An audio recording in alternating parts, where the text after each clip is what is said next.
이번에는 생활 속 유용한 건강 정보를 전해드리는 건강 플러스 시간입니다. 한림대 성심병원 가정의학과 박경희 교수 나오셨습니다. 안녕하세요. 안녕하세요. 네, 오늘은 어떤 이야기를 해볼까요? 네, 내일 이제 5월이 시작되는데요. 5월에는 휴일이 상당히 많습니다. 네. 그래서 휴일을 이제 기점으로 해서 그 여행을 계획하시는 분들이 많이 있을 것 같은데요.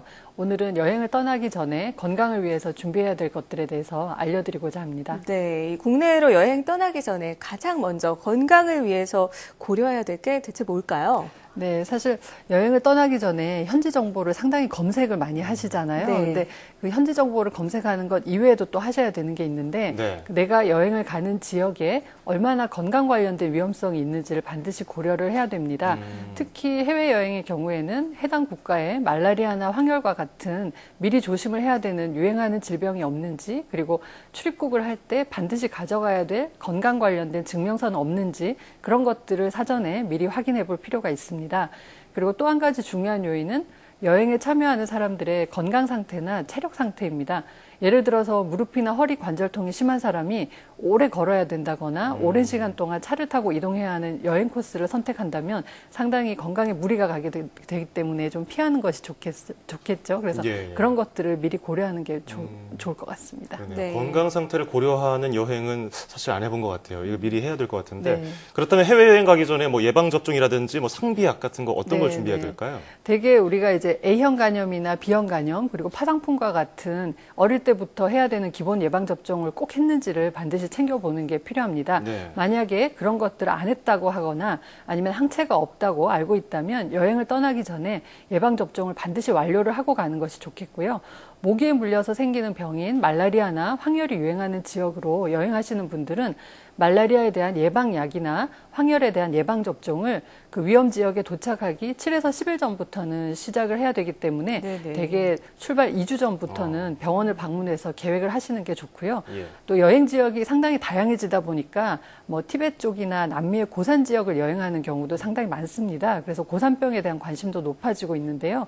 고산병은 고도가 낮은 곳에서 해발 2, 3천 미터 이상의 고도가 높은 지역으로 이렇게 이동을 할 때 산소가 부족해지면서 숨이 차고 어지럽고 머리가 아프다던가 하는 증상부터 시작해서 상당히 중한 질병까지 나타날 수 있는 신체의 각종 급성 반응입니다.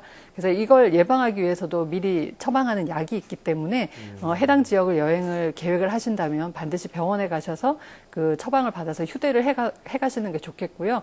또 물을 많이 드시고 현지에서 천천히 적응해가면서 고도 높은 곳으로 이동해가는 것이 가장 중요한 예방법입니다. 네, 사실 여행을 간다는 마음만으로 들떠서 준비를 잘 못할 때가 그러니까요. 많았는데 예방접종을 미리 꼭 챙겨야겠습니다. 네. 네, 그리고 이 비행기로 장시간 이동을 하거나 장시간 또 운전을 오래 하다 보면 다리가 아프고 그런데 네. 이렇게 몸에 무리가 오는 것들을 좀 막을 수 있는 방법이 있을까요? 네, 특히 비행기 여행을 할 때는 기내가 상당히 건조하기도 하고요. 우리가 거의 잘 움직일 기회가 잘 없습니다. 네. 그렇게 하다 보니까 혈액순환이 잘 안 돼서 다리가 붓는다던가 손이 붓는다던가 하기도 하고요. 심부정맥 혈전증, 쉽게 말해서 이코노미 클래스 증후군이 생길 위험성도 높아지게 됩니다. 그렇기 때문에 비행기 여행 중에도 한 자리에 계속 앉아있기보다는 자주 걸어 다니고 그리고 수시로 다리나 팔을 스트레칭을 해주는 것이 좋겠습니다. 네. 그리고 충분히 물을 많이 드시는 게 좋은데요. 물을 자주 드시면 이제 혈액이 이렇게 좀 묽어지는 그런 효과가 있기 때문에 예. 그 정맥 혈전증 생기는 걸 예방을 할 수 있고요.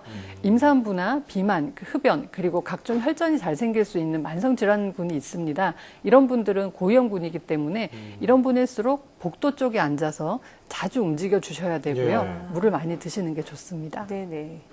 이게 안 움직이는 게 굉장히 몸에 안 좋군요. 네, 그리고 움직이면서 이제 물도 우리가 많이 마시고. 국내에서 여행할 때는 장시간 또 운전을 오래 하시잖아요. 그렇게 되면 그 자세를 유지하기 위해서 예. 계속 근육들이 똑같이 힘을 받다 보니까 상당히 뭐 운전 끝나고 난 다음에 여러 군데 몸이 쑤시고 아프다고 그러니까요. 말씀을 하시는데 그런 걸 예방하기 위해서도 이제 중간중간에 휴식 시간을 가지면서 스트레칭을 충분히 해주시는 게 좋고요. 네네. 그 밀폐된 공간에서 오랜 시간 차를 타고 여러 명이 가다 보면 공기가 상당히 이제 답답하죠. 그렇죠. 건조하기도 하고 안 좋기도 합니다. 그래서 그게 그 졸음을 유발할 수도 있기 때문에 군데군데에서 쉬어주시는 게 좋습니다. 움직이는 환기도 거 자주 하셔야 중요하다는 점. 됩니다. 네네. 예. 자, 마지막으로 해외여행 갈 때 뭐 건강을 위해서 이것만은 꼭 가져가야 된다. 그리고 또 아니면 네. 다른 정보 있다면 알려주실까요? 네, 기존에 약을 복용하시는 분들이 있죠. 만성질환자들이 있는데 그런 분들은 약을 충분히 챙겨 가셔야 됩니다. 본인이 계획한 것보다는 조금 더 길게 여분의 약을 가져가셔야 되고요. 네. 그 외에 해열제나 진통소염제, 감기약, 그리고 상처에 대한 소독약이라던가 화상이나 창상에 바르는 연고, 그리고 자외선 차단제 같은 것들을 꼭 챙기셔야 하고요. 예. 어린 아이가 있는 집은 체온계를 꼭 챙기시는 것이 도움이 됩니다. 여행은 또 가기 전에 준비를 잘 해야 되지만 갔다 와서도 문제가 생기는 경우가 있어서 갔다 와서 열이 나거나 설사가 심하다거나 그런 네. 문제가 있을 때는 즉시 병원을 방문해서 진료를 보는 것이 좋습니다. 그리고 여행지 관련된 건강 정보는 국내 질병관리본부에서 운영하는 해외여행 질병정보센터의 홈페이지나 스마트폰에 질병관리본부 미니와 같은 앱을 활용하는 것도 도움이 될 수 있고요.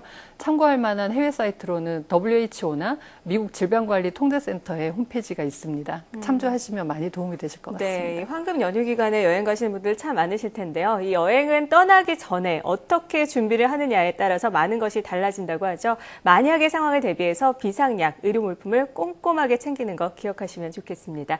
자, 지금까지 한림대 성심병원 가정의학과 박경희 교수와 이야기 나눠봤습니다. 오늘 말씀 고맙습니다.